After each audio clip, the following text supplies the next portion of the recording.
952尺。哇！呢個幾靚喎。首先佢呢度安排咗個鞋櫃俾你啦，下面可以擺鞋啦。呢個就消毒櫃啦。開開呢個孔雀門啦，咁一個長廳。咁正常入到嚟咧，咁呢邊就係飯廳位置，呢個廚房。咁呢度咧就梳化電視，然後一個好大嘅露台位，佢同17尺嘅露台都一樣㗎，都有個細櫃俾你行。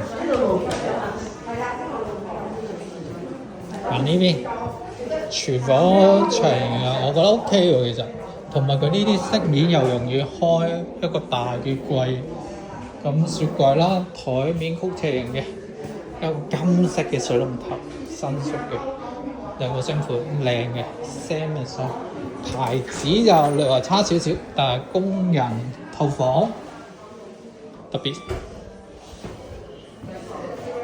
再轉過嚟。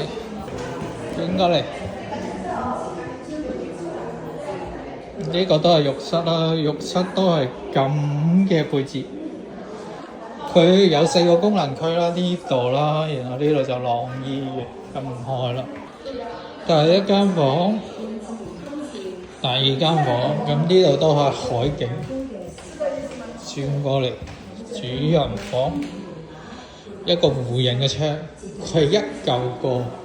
同埋佢冇之前 handle 咁，又再轉過嚟，呢度就佈日式衣帽間，入到嚟浴室，佢浴室呢啲應該水磨石嚟嘅，睇個浴缸我唔滿意，其他都靚嘅，規規地。